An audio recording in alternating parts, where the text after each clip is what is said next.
supervise that delivery, believing that the principal Which suspect, delivery are you supervising? Yung kay Valiente? the one that Valiente sees at 3050 F. Bautista, Your Honor. Kayo yon. Same team, Your Honor, No, but with kayo yun. PIDEA.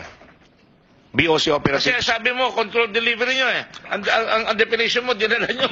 Kinontrol nyo yung delivery. Para kayo nanguha ng crate, dinala nyo doon. Pero dito, another van, inabangan niya, naghintay siya ng ilang oras, ba't pa siya maghihintay ng ilang oras? Nakuha nyo na eh.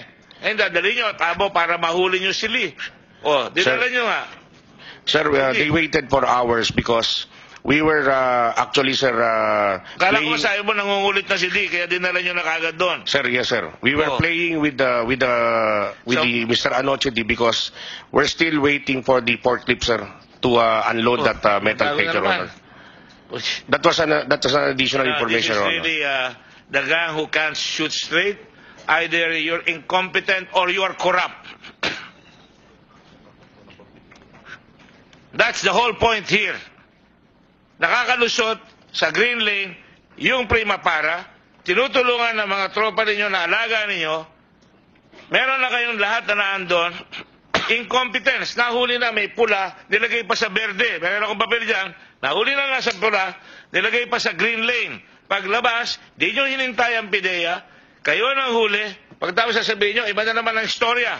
Ang conclusion dyan, kahit nasabi kanino ko ikwento, either Customs is incompetent or corrupt. Which means, kung kayo sundalo, and I presume you were a soldier once upon a time, and captain, you were a soldier once upon a time, kung nagkalat ang sundalo, either you replace him because he cannot handle the battle conditions that he's under it. You replace him with another officer. I'm sorry.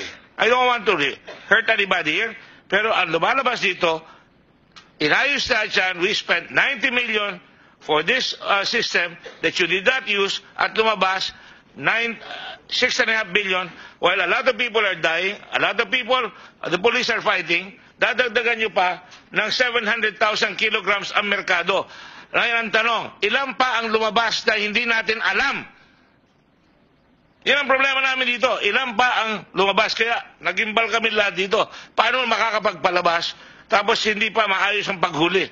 At paano kayo nakakalusot sa Green Lane? Yun ang paliwanag nyo dito. Mr. Chair,